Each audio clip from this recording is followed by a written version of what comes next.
राजस्थान में 6 सीटों पर विधानसभा उपचुनाव होने हैं और इन उपचुनावों को लेकर बीजेपी, कांग्रेस सहित अन्य सियासी दलों ने अपनी अपनी तैयारियां भी शुरू कर दी है।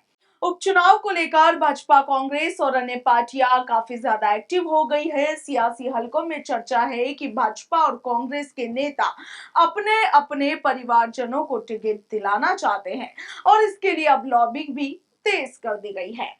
और यही कारण है कि बीजेपी और कांग्रेस दोनों ही पार्टियां अपने प्रत्याशियों का चयन अभी तक नहीं कर पा रहे। दोनों दलों के लिए ये चुनाव प्रतिष्ठा से जुड़े हैं क्योंकि इन सभी सीटों पर कई दिग्गजों की नजर बनी हुई है।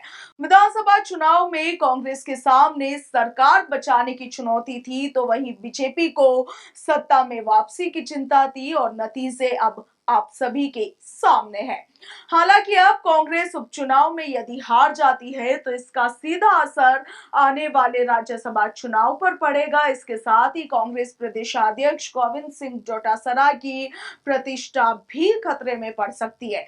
वहीं यदि सभी सीटों पर बीजेपी की हार होती है तो इसका सीधा असर बीजेपी प्रदेशाध्यक्ष मदन राठौड़ और सरकार पर पड़ेगा। इसलिए दोनों दलों के नेता प्रत्याशियों का चयन करने में अभी तक उलझे हुए हैं। नाम तय हो नहीं पा रहे। हालांकि चर्चाएं है कि दौसा विधानसभा सीट पर भाजपा नेता डॉक्टर किरोड़ी लाल मीणा अपने भाई जगमोहन मीणा को टिकट दिलाना चाहते हैं।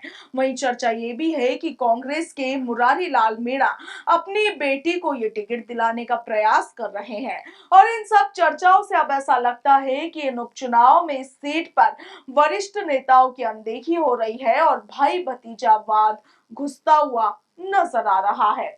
दोनों ही नेता अपने परिवारजनों को टिकट दिलाकर अपने क्षेत्र में अपने वर्चस्व को कायम करने की कोशिश में लगे हुए हैं। सूत्रों की माने तो केंद्रीय नेतृत्व भी इस पर पूरी नजर बनाए हुए है। बीजेपी ने तो एक सांसद को भेजकर 2 सीटों का फीडबैक भी लिया है। दरअसल जिन 6 सीटों पर उपचुनाव होने हैं उन सभी पर परिवारवाद की छाया दिख रही है। जो कि 5 विधायक सांसद बने हैं वो अपने ही परिवार से किसी को मैदान में उतारना चाहते हैं, मगर इस पर कांग्रेस फिलहाल सहमत हो नहीं पा रही है। बीजेपी और कांग्रेस पार्टी कुछ चुनाव हार चुके दिग्गज नेताओं को मैदान में उतारने के लिए मंथन भी कर रही है और इसीलिए उन सभी सीटों पर द्वंद्व लगातार जारी है और नामों पर जल्दी विचार हो नहीं पा रहा।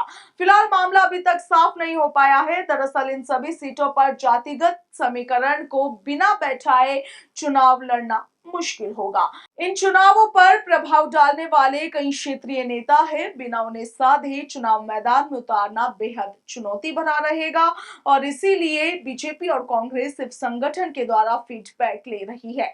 आने वाले दिनों में इस पर फैसला लिया जा सकेगा। Bureau report, Punjab Kesari, Rajasthan.